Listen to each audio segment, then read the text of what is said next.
El gluten. Vaya tema, ¿verdad? Para algunos es solo un ingrediente más, para otros es una fuente constante de confusión, de malestar. Hoy vamos a meternos de lleno en este mundo tan complejo, y lo haremos a través de la increíble historia de una doctora, una inmunóloga que a pesar de ser una experta no se dio cuenta de la enfermedad que tenía en su propia casa. Imagínate la situación, tratar a pacientes todos los días y que el diagnóstico de celiaquía de tu propia hija te pille totalmente por sorpresa. Su historia, la verdad, es un reflejo brutal de la frustración y la confusión que viven muchísimas familias. Y es que aquí está el quid de la cuestión. La hija de la doctora no tenía los síntomas que todo el mundo espera, ni diarrea, ni hinchazón, nada de eso.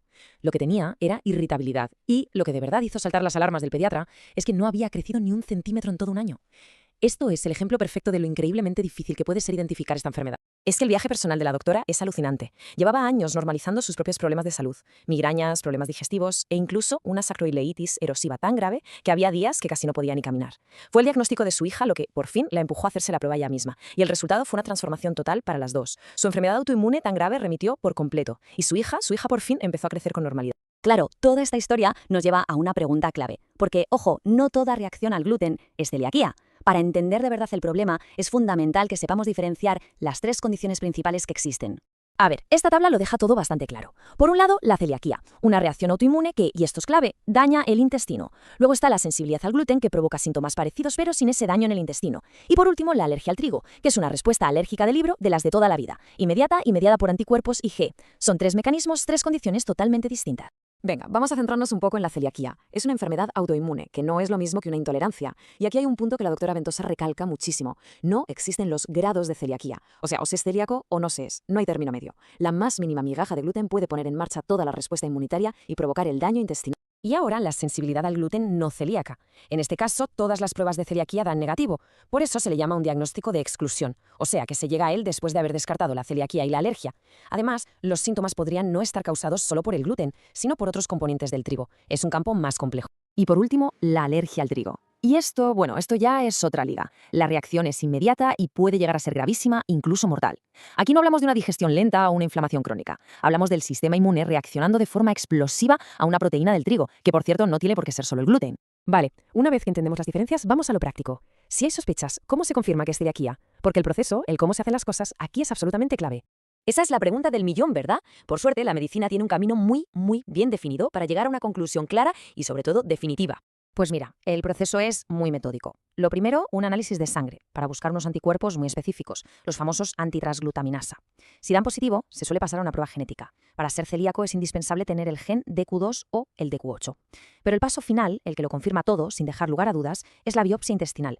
Ahí es donde se ve si existe ese daño tan característico en el intestino. Y ahora, por favor, muchísima atención, porque este es probablemente el consejo más importante de todos. Si hay sospecha de celiaquía, por nada del mundo hay que quitar el gluten de la dieta antes de hacerse las pruebas. ¿Por qué? Pues porque para que los anticuerpos y el daño en el intestino se puedan detectar, el cuerpo tiene que estar expuesto al gluten. Si se quita antes de tiempo, se puede enmascarar la enfermedad y acabar con un diagnóstico equivocado. De verdad, esto es crucial. Bien, una vez que el diagnóstico está confirmado, empieza una etapa completamente nueva. Y aquí el enfoque con el que se afronta es fundamental. No se trata solo de quitar el gluten, sino de abrazar una forma de comer totalmente diferente. A mí esta perspectiva de la doctora Ventosa me parece potentísima. Verlo no como una restricción, sino como una oportunidad.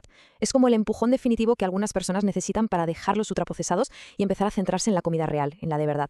Porque claro, aquí es donde mucha gente cae en la trampa. Piensan que la solución es cambiar el pan normal por pan sin gluten, o las galletas de siempre por galletas sin gluten. Pero es que la mayoría de esos productos están cargadísimos de azúcares, de harinas refinadas y de grasas de mala calidad. La verdadera solución, la que funciona, es basar la dieta en alimentos naturales. Verduras, frutas, carne, pescado, huevos, tubérculos, lo de toda la vida, vamos. Eso sí, vivir sin gluten tiene dos desafíos gigantes. El primero es la contaminación cruzada. Piensa en algo tan simple como la tostadora de casa. Si ahí se tuesta pan normal, puede ser suficiente para provocar una reacción.